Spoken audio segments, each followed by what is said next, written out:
All right, 5:48. Presentation of the 25-26 Code of Conduct by Mr. McDonough, Mr. Cervoni, and Mr. Owanko. Good evening, Board of Education, Mr. Certisio, Superintendent. We're here tonight to present the 2025-26 Eden Central School District Code of Conduct. When we put this together, it's from the input of all the shared decision-making teams across all three buildings in the district. And we are pleased to report this year that we are not recommending any changes at this time. And this is largely due to the thoughtful and collaborative work that has gone on over refining this document over the past several years. Although with that being said, we are closely monitoring the potential legislation that's coming out of Albany from the governor's office that has proposed a bill that could implement a bell-to-bell ban on cell phone use in schools. Should this law pass, and if we need to revisit it, we will need to revise our code of conduct to reflect those requirements. But for now, we will continue to follow our process and be prepared to make those adjustments as needed.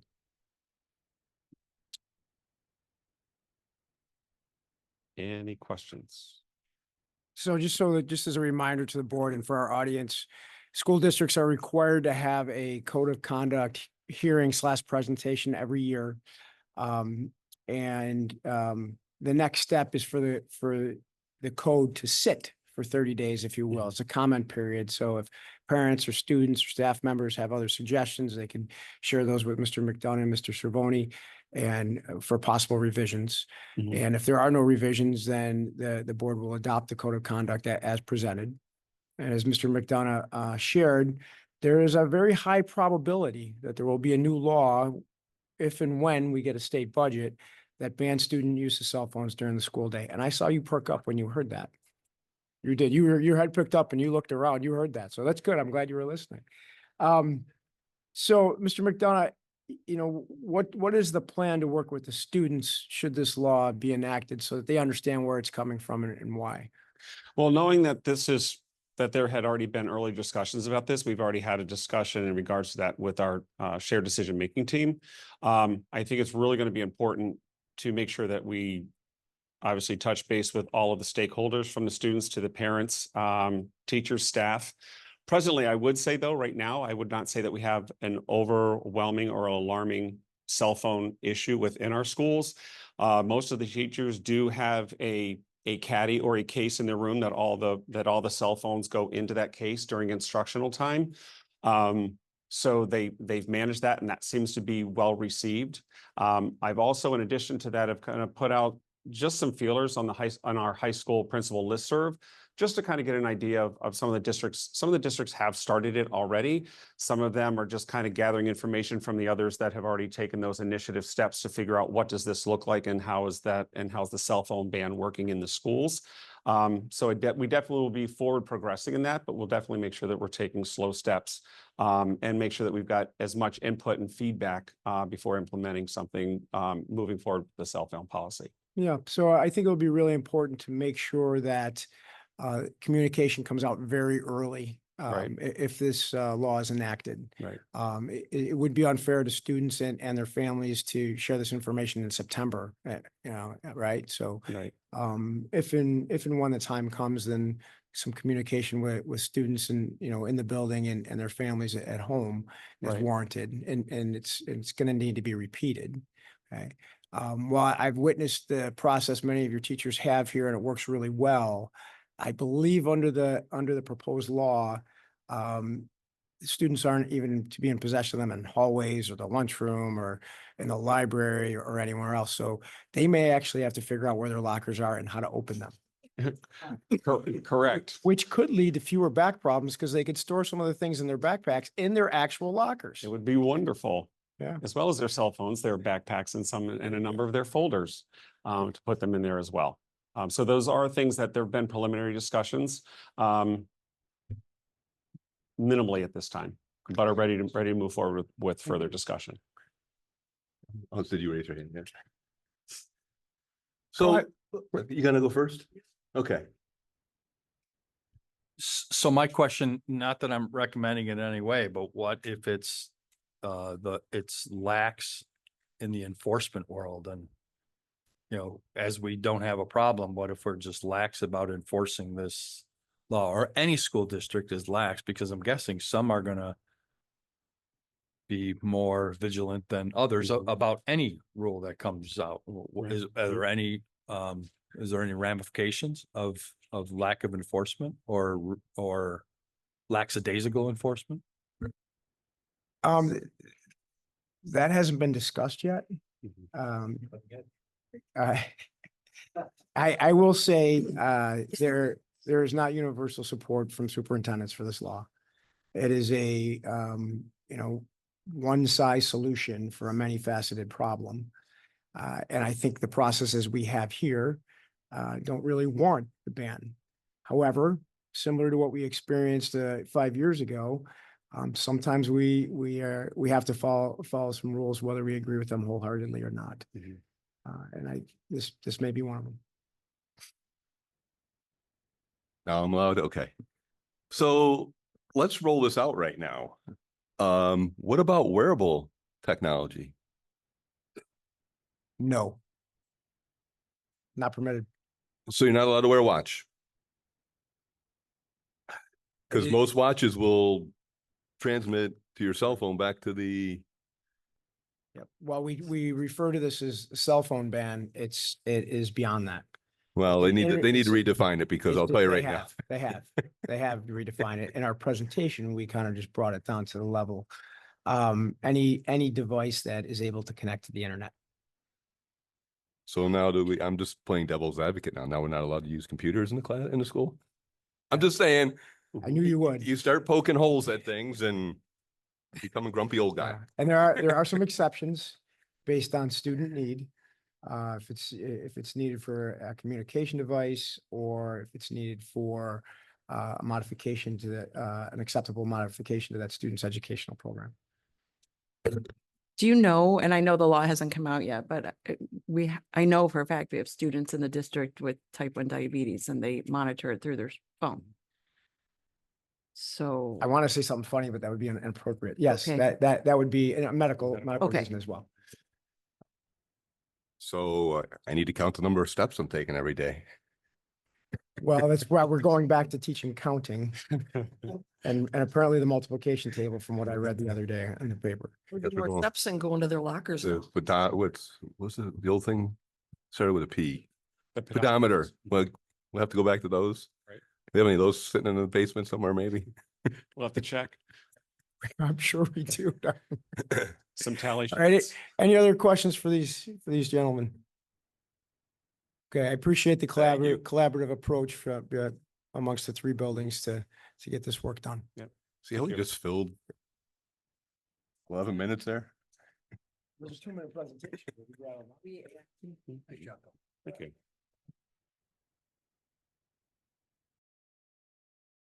Success of our programs. To kick things off, I'd like to start with a brief slideshow highlighting our winter sports season.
right.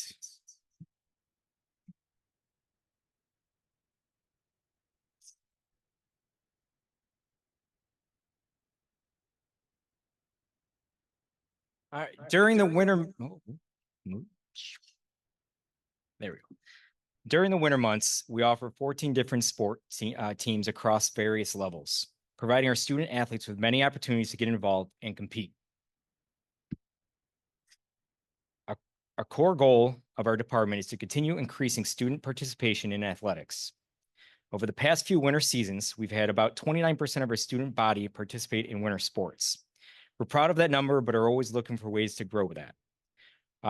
For the spring, we're off to a strong start with our spring sports. JV varsity modified teams began before break, and our participation numbers are looking very promising in that area. This winter, just like in the fall, we were especially proud to have every single varsity team qualify as a scholar athlete team. That means over 75% of each team's roster had an academic average of 90 or above. In total, we have 57 individual scholar athletes at the varsity level, an incredible accomplishment that speaks to the character and commitment of our student athletes. And for the winter, our unified bowling team actually had the highest GPA with 96.25%.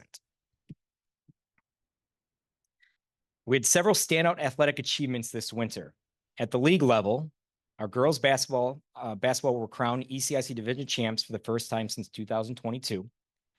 Girls ice hockey earned the National Ice Hockey Officials Association Sportsmanship Award. Competitive cheer took first place at the Lancaster tournament, earning the highest overall score. In wrestling, we had a strong showing with Bryce Della Penta placing second at ECIC championships. Trevor and Mason Della Penta took first place in their respectable weight classes. At the section level and state level, girls ice hockey made it all the way to the section finals, narrowly falling to flop in a tough game. That game was also at Buff State. Boys and girls basketball both reached this section 6 semifinals for their classes. Bryce, Mason, and Trevor Della Penta all qualified for the New York State Public High School Athletic Association Wrestling State Tournament, where Mason Della Penta finished third and Trevor took fourth in their weight classes. Competitive cheer competed at nationals in Florida, where they won first place in the advanced traditional co-ed division and received the overall spirit award for their outstanding team energy. At this time, I would like to invite our cheerleading coach, Melissa Cataldo and Kelly Beller, along with senior cheerleaders Riley Schuler and Alexis Puri, to share a bit about their experience at nationals and reflect on what Eden Athletics have meant to them during their time here.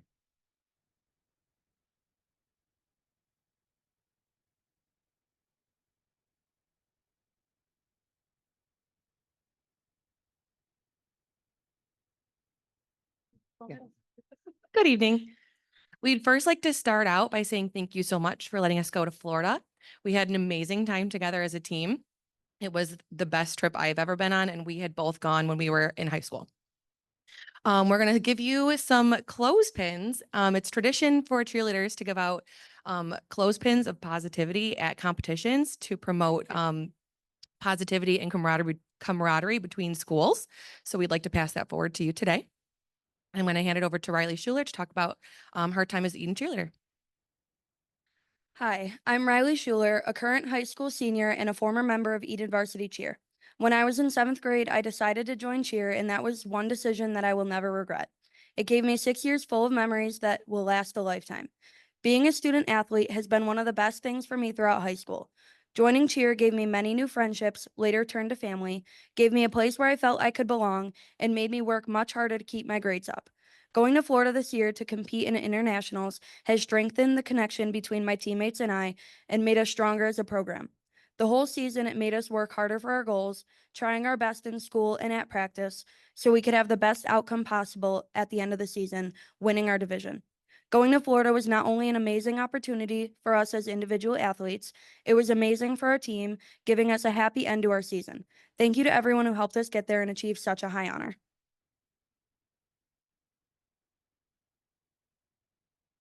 That's it.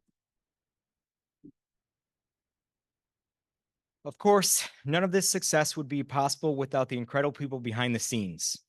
I'd like to take a moment to thank our athletes, coaches, game day supervisors, maintenance staff, technology and transportation departments, our athletic trainer, and my amazing athletic secretary. Your dedication and teamwork are what make this all possible, and I'm proud to work alongside you each and every day. In closing, thank you again for your steadfast support. You want them Wait, to don't say- go. Come back. Come back. Sorry, Jay. That's right. You can't leave yet. Your vision and your commitment to our students are what fuel the growth of success of Eden Athletics, and we're truly grateful to have you guys as a board. Thank you.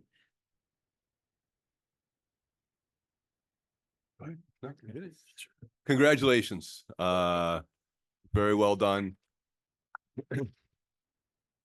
So question. How many years now has it been co-ed? 2. It's our second year. Okay. Yeah, we currently will have a senior and a junior. And we also had a sophomore in the fall season from North Collins. We've had 3 boys now in this program in the past 2 years. Nice. And I know at at the collegiate level, you can actually get scholarships for cheerleading Yes, and stuff. we Yeah. actually ran into a collegiate team when we were in Florida, and our boys were so excited. Yeah. We don't have a lot of them around here. So we actually collaborated with that team, and our boys were asking them like so many questions Yeah. on how it worked and what they could do. Unfortunately, it's a little late for our senior boy to go into Right. college cheer, but he said he wanted to look into it still, so it could be an opportunity for him. But our current junior boy, told us that's what he would like to do. Yeah. So now going forward through next year, we can get film for him as he applies for Right. college. And that'll be a But- good like recruiting tool for freshman, sophomore. Yes, and stuff they down the like road, were yeah. so excited when they went back to go watch, they put it in the calendar to go back to watch the college team. We were done for the day. We could enjoy the parks, and they made note to Oh. go back and watch the team compete. And Connor even called his parents and made them watch the live stream of the college team, and he was like, "This is cool." And so they really did enjoy seeing that there That's too. nice. Good It's job. just something we don't get to see here a lot, so they Yeah, were excited. great about it. job. Yeah, thank you. No, a business colleague of mine that I was just at a conference with last week was on the East Carolina team. And I think there were 6 on the team, and he is, if you didn't think, you think he's a linebacker, but it's amazing. He showed us, yeah. A little bit with the co-ed stunting in our practices, and we do have our junior Evan he did it at the last practice. He was so excited to actually co-ed stunt. So we're gonna add that into our routine a little bit more next year. We just didn't get the chance to play with it as much with Connor, but that is why they kept coming back. They fell in love with the stunting part of it. So it was fun for them they came over and they're like, "There's 9 boys on that team." And we're like, "That's college cheer. That's what happens." So it was exciting to see that for them. Congratulations. Yeah. Thank good job. you. Wonderful. Yeah. Thank you. You can Thanks. go now. if You want to. Mr. Wanko, you got anything else? I have a question for you before you go. Yeah.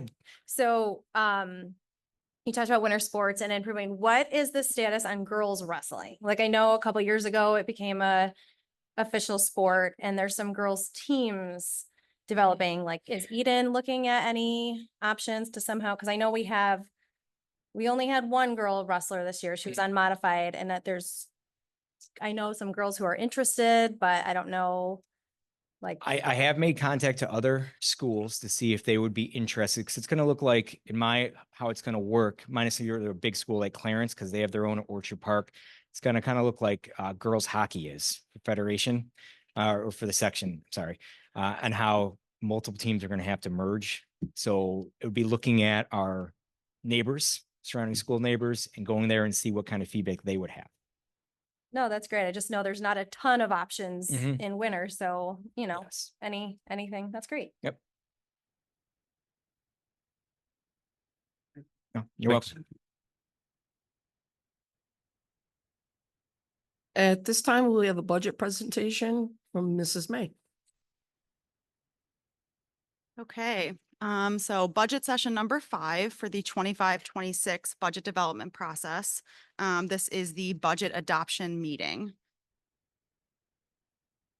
So for tonight's agenda, we'll go through the review of expenditures, a review of revenue, and overall reserve usage. Touching on what a contingent budget may look like should we need to go that route. our tax levy historical review, and then finally talking about the propositions for ballot. So when we look at our expenditure review, going back to historical expenditures, actual expenditures back to 22, 23, and then looking forward to the anticipated 25, 26 expenditures, you can see broken down by the major expense categories, which is kind of how we have reviewed expenditures in the past budget sessions. So major expense category for salaries, you'll see an increase from the current school year to the next school year at about 500,000. You can see from 23, 24 to 24, 25, there was a pretty huge jump there. Just a reminder that that was mostly related to the federal stimulus funds for COVID funding. Since those ran out at the beginning of the 24, 25 school year, a lot of those funds came back under the general fund. So that's why there's such a significant increase there. Equipment, small decrease of about 4,000. Contractual. So contractual expenditures include our property insurance payments, any legal expenses the district incurs, utilities, so our gas, our electric, memberships that the district participates in, and then any professional development that we may send our staff to or have a professional development come in for our staff. So that's kind of our contractual with a decrease of about 95,000. Materials and supplies, an increase of about 25,000, mostly related to inflation. So we're seeing that everything costs a lot more. I think we all feel that when we go to the grocery store. So just that is a reflection of an increase in what it costs the district to have materials and supplies. Tuition. So this is the tuition that the district pays for any of our special ed students that attend an outside program, an increase of about 20,000. BOCES expenditures, a decrease of about 174,000. So just eliminating some services that we do get from BOCES. So one example of that is, the district partnered with the central business office to provide a payroll service function in the last couple of years. We did bring that payroll service back in-house by hiring a payroll clerk. So we are discontinuing the use of that service. So just an example of some of the services that we are not enrolling in for next school year, with an overall decrease of about 174,000. Benefits, increase of about 440,000. A lot of this is tied to salaries. So when we think about our FICA Medicare as a percentage of our overall salaries, same thing with our employee retirement system and our teacher retirement system. Our employer contributions are a percentage of our overall salaries. So as salaries increase, so do our benefits. The other big portion that makes up benefits is health insurance. So health insurance costs are continually rising. So that's where we're seeing a lot of our increase. Our debt, we have talked through this a lot, but our debt is increasing by 1.6 million, which is offset on the revenue side by an increase in our deferred building aid. So the overall net local share, or what our taxpayers are paying for debt or old capital projects, remains unchanged from year to year. Transfers, small increase of about 37,000. This is related to our school lunch program that the district subsidizes, as well as our summer school special education program that the district is required to pay 20% and the state reimburses 80%. So just increases in those expenditures as well.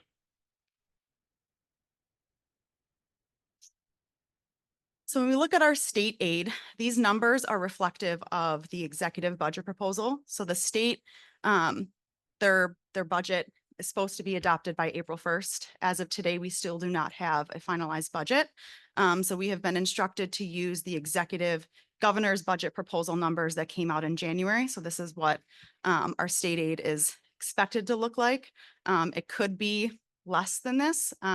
There were a couple of measures that were used in the foundation aid formula for this school year, including updated metrics for census and low income, which did benefit Eden for this school year. So depending on how the actual budget shakes out, we may see less, we may see more.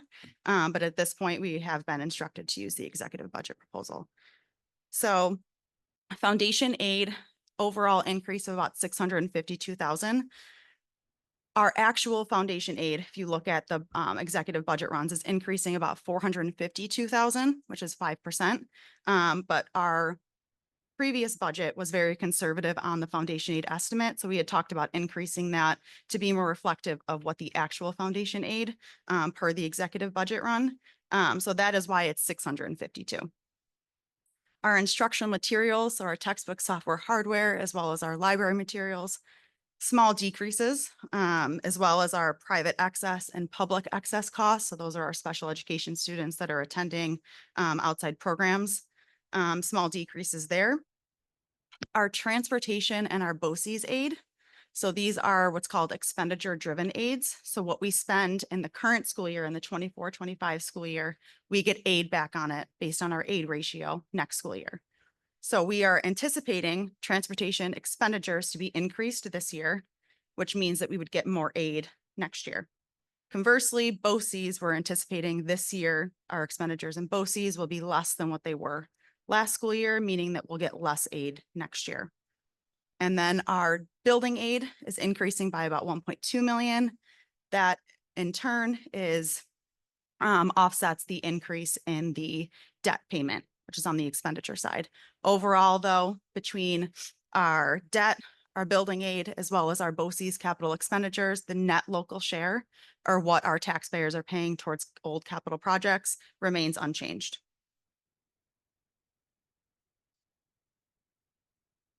So when we look at the overall estimated revenue for next school year for the budget, again, state aid, we talked about 1.7 million. Federal aid, so this is not related to our title grants or our special education 611, 619 grants. This is really related to Medicaid payments. So if we're servicing students that are Medicaid eligible, we get reimbursed from the state or from the federal government for those Medicaid services. So that's what the federal aid is, remaining unchanged at that $100,000 threshold. Property taxes, so an increase of about 400,000. So this is reflective of going up to the tax cap at 2.58%. Other tax items remaining unchanged. So what makes up this category is interest and penalties for any late payments on a school tax bill, as well as any pilot or payment in lieu of tax. Those remain unchanged, about a $28 increase. Erie County sales tax, so small decrease there, just anticipating this is based on consumer spending. And just knowing what the political environment is right now, we are anticipating a small decrease in that category. Miscellaneous revenue. So miscellaneous revenue includes a whole slew of different revenue items. The kind of major categories are tuition payments that we receive from special education students that reside in other districts but attend Eden's programs. So we bill for those students that are attending our program. We currently have 6 students that we bill for. We're anticipating that to drop down to 4, which is a pretty significant decrease in revenue. And then the other piece is interest revenue. So as inflation stabilizes, interest rates continue to decline. So just anticipating a drop in interest revenue for next school year. And then our appropriated fund balance and reserves. So similar to how we talked about it in previous budget sessions, especially the budget workshop we had in March, filling that budget gap by going to the 2.58%, filling it with additional reserves. While this is a short-term solution for a long-term problem, we felt that the board felt that it was appropriate for next school year to fill the budget gap with reserves, knowing that we can't do this long-term since it's like a savings account. Once you spend your reserves, they're not available for future use.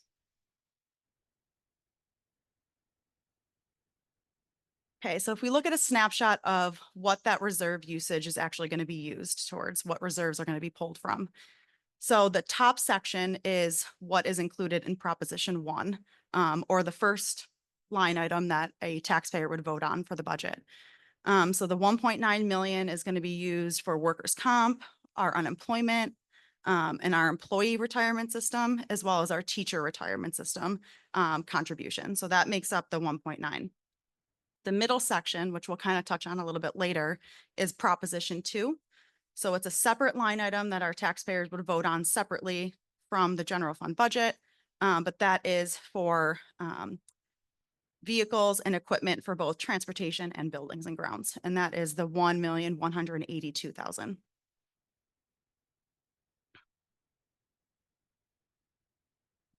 Okay, so what would a contingent budget mean and what may it look like? So if the vote should not pass in May, the board has two options.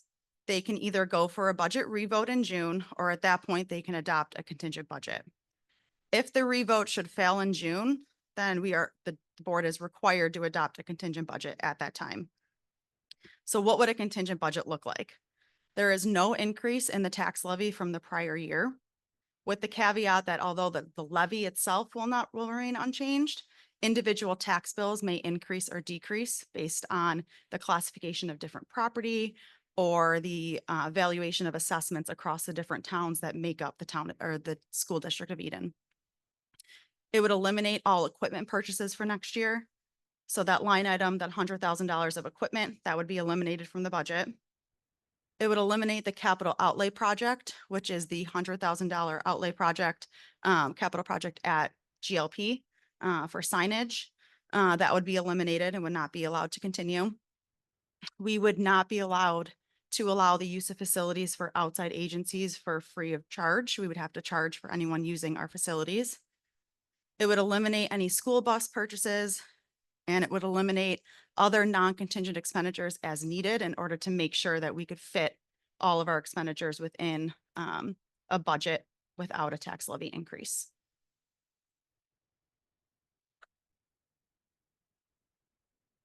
So if we look at historical trend of the property tax cap since the inception of the tax cap legislation, which went into effect for the 2012-2013 school year, the gray line is the tax cap threshold, and then the red line is what the actual tax levy was in individual year.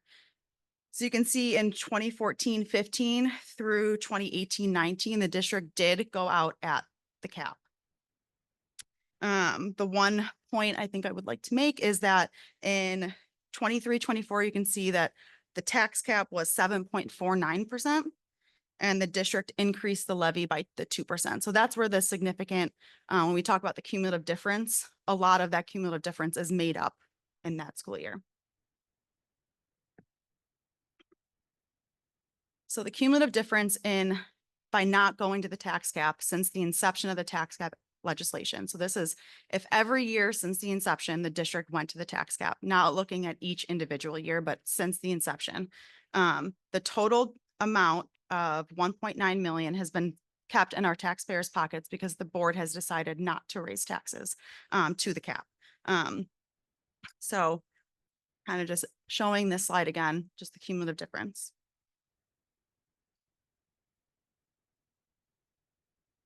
Okay, so if we look at the budget gap as it stands right now, should we go to the 2.58%, the budget gap is 0. If the board should decide to go a little bit less than that, you'll see where the budget gap is, where we would have to reduce expenditures at this point.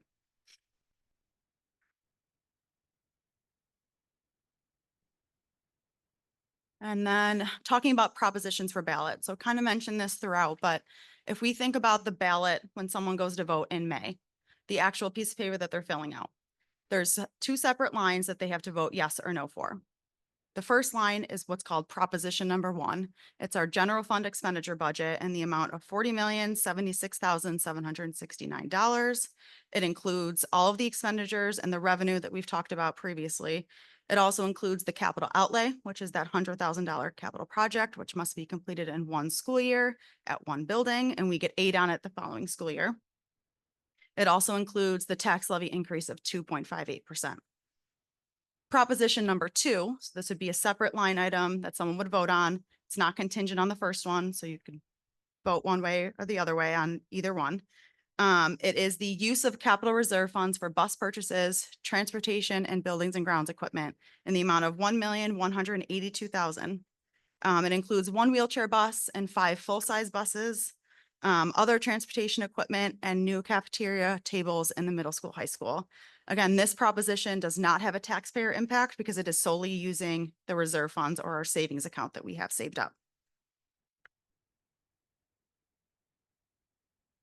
Okay, so next steps for the budget are to adopt the property tax report card and the budget, including the tax levy. The public budget document is available on the website and in school offices no later than May 6th. And then the budget hearing is scheduled for Tuesday, May 13th at 6. And then lastly, the budget vote is Tuesday, May 20th from 9 a.m. to 9 p.m. in the middle school, high school auditorium. That's all I have. Any questions? Since I wasn't at the last budget hearing, I was driving, listening in on it. Just to confirm, normally we have a Prop 3, which is technology, but we're using Smart Schools bond money this year instead of, Yes, so Okay. we have about 475,000 in Smart Schools bond money that we are going to use to pay for technology upgrades and then working that into the budget. going forward. thanks for pointing it out, Mr. Cudahy, last meeting.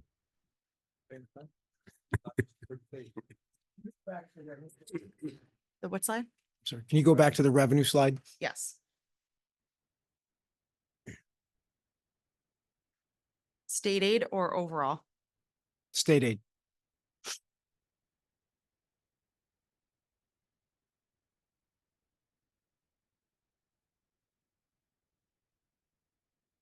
There you go. So, I mean, if I were listening to this presentation, and you've done an outstanding job all the way through, and really appreciate your efforts and your ability to present really complex information in a way that even I can understand it. But one of the things you said is we're not really sure what aid we're going to get. And here we are at a budget adoption meeting, the 5th time we've publicly talked about the budget and gone through expenditures and gone through revenue. And we had a really big gap early on that we worked as a large group to make much smaller, much more manageable. We kind of wrung our hands a little bit about how much of our reserves to use, how much to appropriate going forward, and did some really difficult work. But one of the things you said is, well, we don't really know how much we're getting from the state. So why the heck would we, and I'm going to answer the question, why the heck would we have a meeting to adopt a budget when we don't know what we're getting yet? Right? And the answer is because we have to. Because we have statutory obligations to adopt a budget by a specific time, and we don't have the opportunity like the state does to do an extension and then do another extension and do another extension. The rules are hard and fast on what schools have to do and when they have to adopt things. And we have to adopt either today or tomorrow. And nothing's going to happen. Nothing's going to change in the next 12 hours to have us come back tomorrow to do this. So, that's number one, right? We're here because we have to be here. The other thing that I want to point out, and I'm glad we have some folks here, is that the budget adoption hearing is the last time we can hear input from the board. They could tell us when I turn it over to them, don't like what you did, go huddle up and do something different. They could say, yeah, this is exactly what we've been aiming for the last 5 months, or however many months it was. And then the budget hearing, we have to have a budget hearing, but at that point, everything's adopted. There's nothing we can change at that point, correct? Correct. So let's go back to the foundation aid, and you called it the executive run. I call it the governor's run. We're saying the same thing. Okay. We were pleased with the executive run because it finally accounted for the changes in the demographics in our community and provided a higher level of foundation aid based on our family's needs. And our increase was what, about 5%? 5.06%. Yeah, correct. Now, as you said, and very eloquently, we've been advised, use the executive run. So we're going to. We don't know if once the Senate and the Assembly and the executive office come to an agreement on a budget, whether that number is going to stay the same, whether it's going to go up or it's going to go down. Okay. But we don't have a choice, right? This is what we have. There is hope, but as Mr. Cervoni will remind me, hope is not a plan, right? There's hope that some of the other expense-driven aids are going to increase a bit. We don't know what that's going to look like. So the question that I would have, and you and I have talked about, is that if our foundation aid goes down, what do we do? And the answer is, We're going to have to plug it with even more reserves. yeah, we're going to have to even use more reserves. Because when the voters, what the voters vote on is a maximum amount of money the district can spend next year. We could always spend less. We can't spend a penny more. Right? And so if the aid comes in such a way that, that it's less than what we planned for, we have to use more reserves. So here's the frontier math in my head. The Cliff Note version, we're going out at 40,076,000. Yep.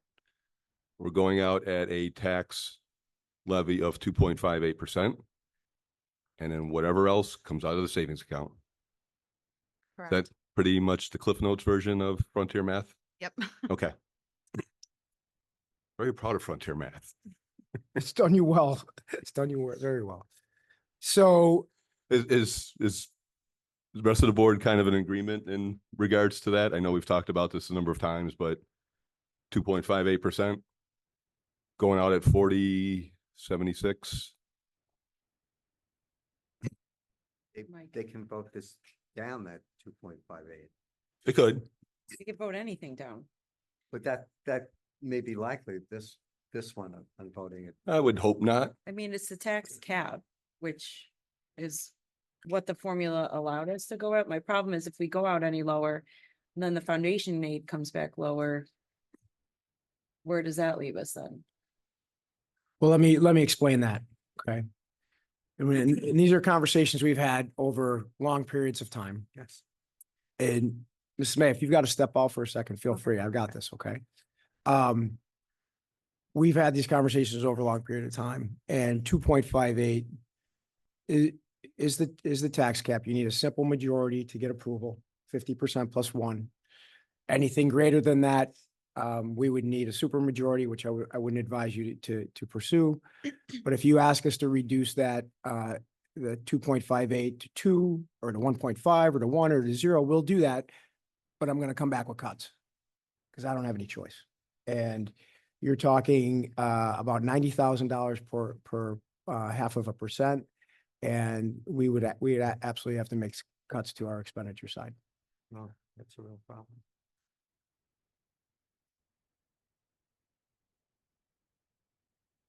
I'm good. Any other questions? Good? Okay. Thank you.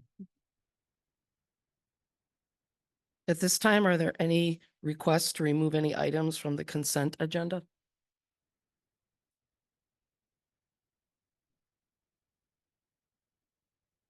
That upon the recommendation of the superintendent, consensus items be approved. Second.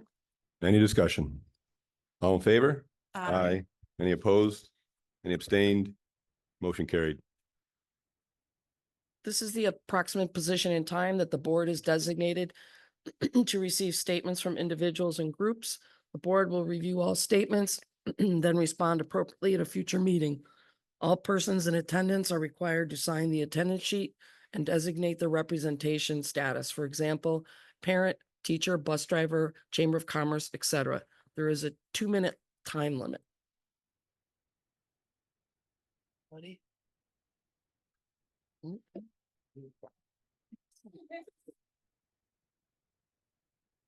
Nope.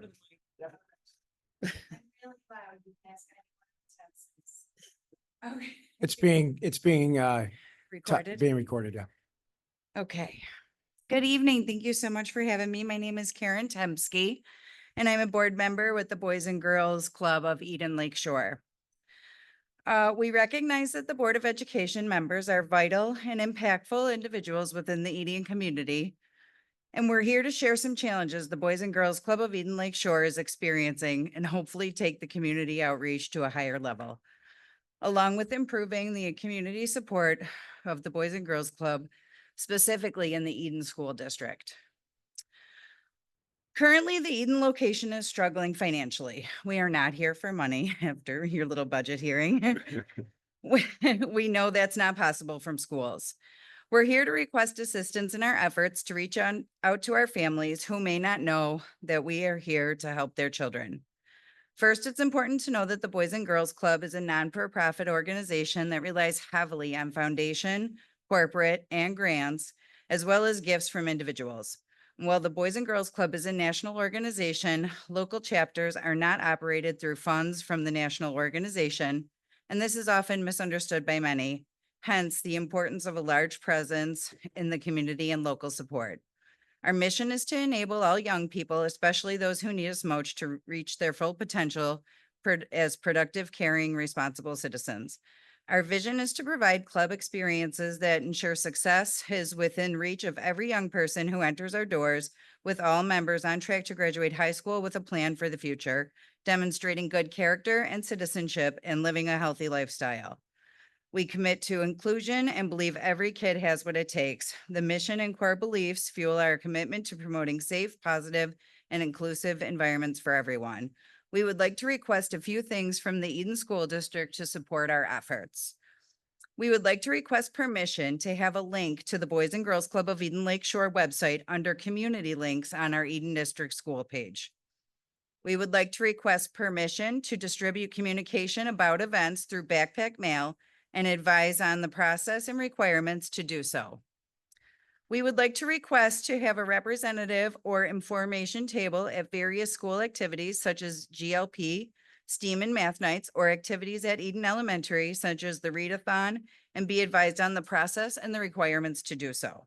And we would like to be given consideration upon request to utilize the school facilities such as a gymnasium or cafeteria for larger programming needs or events that we may be hosting.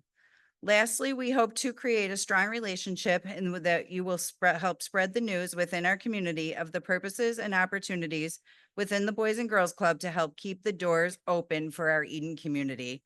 At this time, we are facing possible closure and would let down a lot of families in the Eden School District.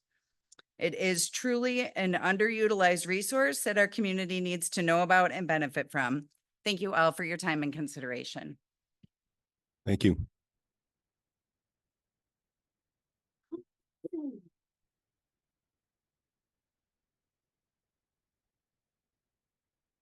Anybody else?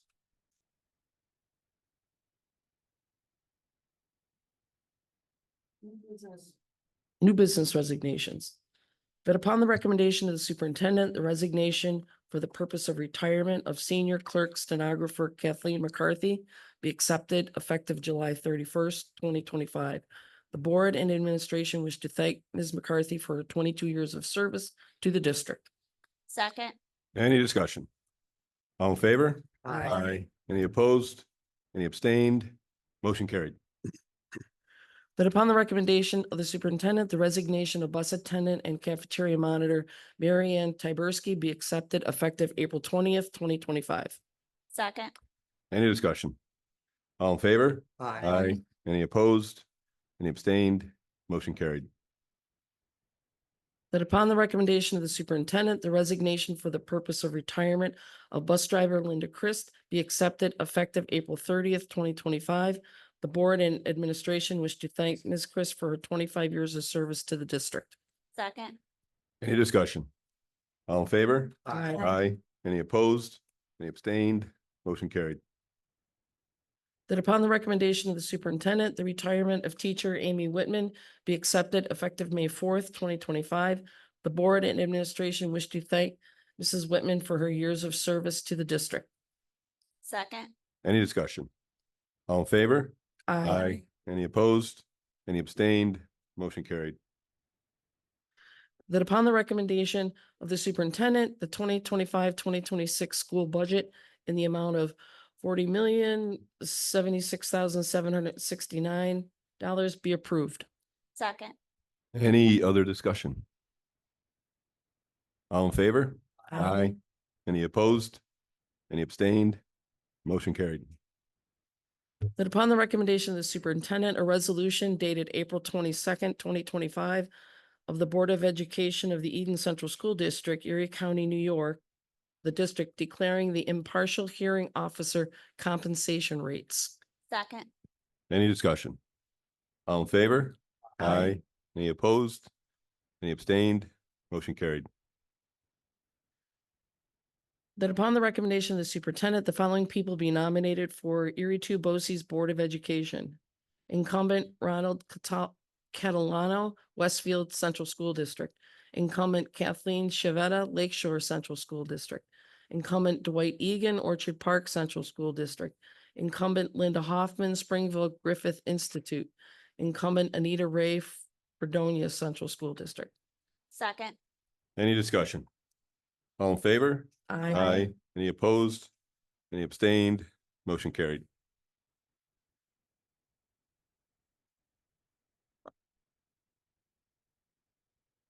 I start recommended. A bond resolution dated March 19th, 2025 of the Board of Education of the Eden Central School District, Erie County, New York, the district, authorizing the district one to undertake an approved district facilities maintenance upgrades project. The proposition number one project consisting of the reconstruction, rehabilitation, and renovation of and the construction of improvements and upgrades to various district buildings and facilities and the sites thereof, all at an estimated maximum cost of $19,300,000. Two, to expend or apply toward the proposition number one project during the current fiscal year of the district, A, the entire remaining balance, which stood at approximately $2,360,539 as of June 30th, 2024, plus any additional interest earned from the district's capital reserve fund 2014, and then to terminate such fund, and B, $1,200,000 from the capital reserve 2024, with such fund then to continue in existence, and three, to issue serial bonds or other obligations of the district in an aggregate principal amount not to exceed $15,739,461 to finance the balance of the estimated maximum cost of the Proposition One project, and delegating the power to issue bond anticipation notes in anticipation of the sale of such obligations to the President of the Board of Education of the district. Second. Any discussion? Anybody memorize that? All I know it says president of the board at the end, so. Any other discussion? All in favor? Any opposed? Any abstained? Motion carried. That upon the recommendation of the superintendent, the 2025-2026 commitment for BOCES services be approved. Second. Any discussion? All in favor? Aye. Any opposed? Any abstained? Motion carried. That upon the recommendation of the superintendent, the 2025-2026 property tax report card be approved. Second. Any discussion? All in favor? Aye. Any opposed? Any abstained? Motion carried. That upon the recommendation of the superintendent, a resolution dated April 22nd, 2025 of the Board of Education of the Eden Central School District, Erie County, New York, the district, rescinding a prior capital outlay project resolution, confirming the updated details and timing of the capital outlay project involving modest improvements at the district's Grover L. Priest Primary School building, and confirming the project as being a type 2 action under SECRA, and authorizing and directing the inclusion of funding for such project in the district's proposed 2025-2026 budget. Second. Any discussion? Just a point of explanation. This is the same capital outlay project that you approved previously for, and that one was designated for Eden Elementary. In order to maximize the aid the district receives on this type of project, we had to switch the location to the GLP. Any other discussion? All in favor? Aye. Any opposed? Any abstained? Motion carried. That upon the recommendation of the superintendent, the following vehicle be declared accessed and sold on Auctions International. 2016 Chevy VIN number IGB3GRBF2GI 291852. Second. Any discussion? All in favor? Aye. Any opposed? Any abstained? Motion carried. That upon the recommendation of the superintendent, the probationary and dates for the following people be adjusted as follows. Isabella Hubert from August 27th, 2025 to October 27th, 2025. And Henry Garrison from September 20th, 2025 to October 10th, 2025. Second. Any discussion? All in favor? Aye. Any opposed? Any abstained? Motion carried. At this point, the business report. I have nothing else to add for tonight. Positive. Yeah, yeah. Next, the superintendent's report. Just two quick things. First off, I want to send a thank you to all of our bus drivers. Today is Bus Driver Appreciation Day. We have, as you know, an outstanding transportation department with great leadership, and that certainly carries down to our drivers. We appreciate how they managed the roadways in the winter and even on the dry days as well. And we're really lucky to have such a fantastic crew. And then tomorrow is Administrative Professionals Day. So Amanda's expecting really big things, and she's going to be incredibly disappointed. But thank you to all those administrative professionals that really are the backbone of our district and make sure things get done when they need to get done and usually do it with a smile on their face. There you go. Thank you. That's all I have. Next, we have the student report. So for the week before break, we had a Spring Spirit Week where students can participate and show their school spirit by participating in the Spirit Days. And then on the 8th and 9th, we held the New York State ELA testing for the grades 6 through 8. And then after break, the Eden Environmental Club is celebrating Earth Week, where they are encouraging kids to save resources and save the earth. And then on April 25th, the middle school is holding the end of the year dance Friday from 6:30 to 8 in the main foyer. And then on April 30th, the high school student council organized a circus in the gym on Wednesday starting at 6:30 to raise money for the student council. And that's all. Is that sold out or does it not sell out? The circus thing? We sell at the door. I don't think it sells out though. Okay, because I Yeah. saw people on Facebook asking, they were trying to find out how to get tickets. That's Yeah, I'm pretty sure you can buy beforehand and at the door, okay. Thank you. of course.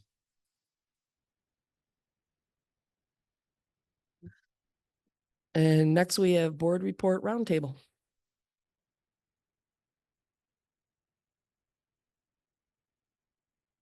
All good? Nope.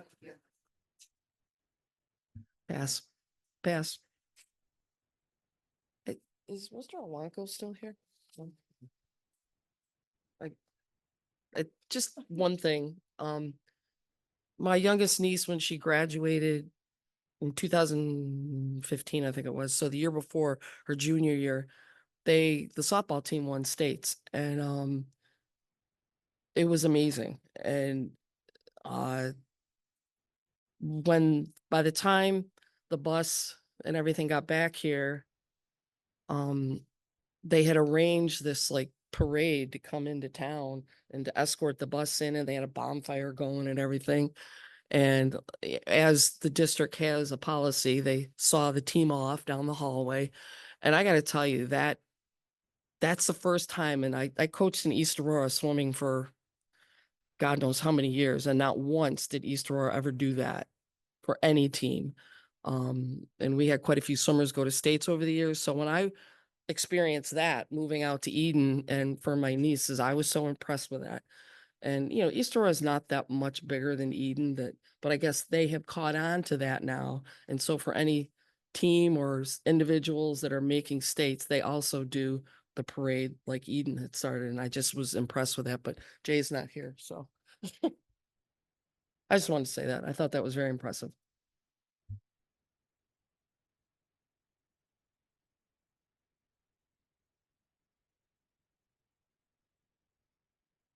All right, the BOCES component vote is April 29th, 2025 at 8 a.m. in the district office. Public hearing on the budget, May 13th, 2025 at 6 p.m. in the middle school, high school library. Annual budget vote, May 20th, 2025, 9 a.m. to 9 p.m. in the middle school, high school auditorium foyer. And the next regular Board of Ed meeting is May 21st, 2025 at 6 p.m. in the middle school, high school library. Before you go on, do we have at least 4 folks that are available on the 29th at 8 a.m.? I'm going to be out of town. I could call So, it. yes. Alan, to the 29th.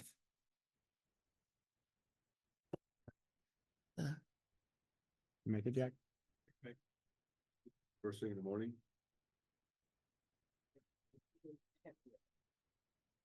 I mean, we can make it earlier. We just need to make that decision at the table. We have to have the BOCES vote on the 29th. Okay. Can it, No. I'm gonna be out of town, but can I FaceTime in? So Jack's a yes, Don. I can make it if it's, It's a 2-minute meeting. I know, not in Albany that day, so. Okay. Can we FaceTime in? Does that not count? No. Probably not. No. We have 4. I think we have 4. Yes. Marlene. There's our 4. Okay. It's the April 29th at 8 AM, right? Yes. Okay.